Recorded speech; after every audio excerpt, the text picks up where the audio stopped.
Hello everyone, it's Gamefruitpulp, and welcome back to another Building Toronto episode. Today we're going to be taking a look at a completed build, a build that is completed both on exterior and interior.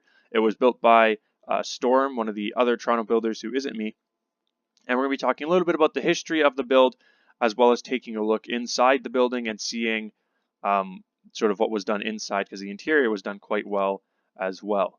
So this building, as you can see, is directly across the street from the Sony Center, and this is kind of fitting because they have a similar style and a similar purpose as well. This is the St. Lawrence Center for the Arts. It was originally a musical theater and now has sort of transformed to show other things as well, but it's still mostly music-based shows. It was opened in 1970 and was designed by Gordon S. Adamson and Associates. The theater has the venue has two different theaters inside. Excuse my pronunciation if it's wrong, but the first theater is the Bluma Apple Theater, which is a larger theater. It has a capacity of 876, and the second is the Jane Mallet Theater, which has a capacity of 498. Excuse the sort of stuff in chat. We're trying to figure out why the world border keeps shrinking, but inside you can see the interior is done as well. Storm did a good job of sort of trying to capture the look of the theaters, and he does have two theaters inside the building, which is really cool. He did a good job of sort of taking the what he could from the realistic sort of build and looking at the interiors and sort of implementing them into the actual build. So I thought he did quite a good job on that, and I was really happy with the build, interior and exterior. Just sort of continuing on as I sort of wander my way around the building. Something pretty interesting about this sort of build in real life, I guess, as well as in this project, is that it was Toronto's official centennial project. And so the centennial projects were a group of projects that were started in 1967 to signify and celebrate Canada's 100th anniversary. For those of you who don't know, Canada was founded in 1867, and so to celebrate the 100-year anniversary of the country, all of the different cities and towns around the country sort of made or presented different infrastructure projects to sort of celebrate the country's 100th anniversary. And so this was Toronto's official project, was this theater to sort of celebrate the arts and sort of provide sort of the people of Toronto with a new place to go and sort of enjoy the arts. And so that was definitely, I think, a good thing to add to the city. It's sort of projects like these in cities give the city lots of life and give people things to do, visitors from out of town things to do. And so I think that they're definitely good things to have in a city, theaters like this, and different styles of theater. If I understand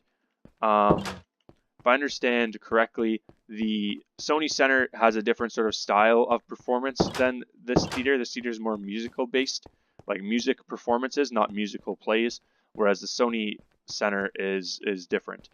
The last sort of thing about this build, the last sort of interesting fact that is sort of worth noting, is that in 2007, a $3 million revitalization project was completed. And so the way the building looks now, the way it looks in game, is not how it always looked. I couldn't find older pictures of the build, but from my understanding of it, it looked less modern, obviously. And so what they did was they spent the $3 million revitalizing the building and making it look sort of modern. This coincided with the redevelopment of other sort of well-known builds in the city. The Royal Ontario Museum is one of them, where if we do get to that location, there's a sort of marked departure from the original style of the build into a more modern style. And so the St. Lawrence Center tried to do a similar thing and sort of implement modern sort of design into the build and sort of go make a more modernized version of the theater.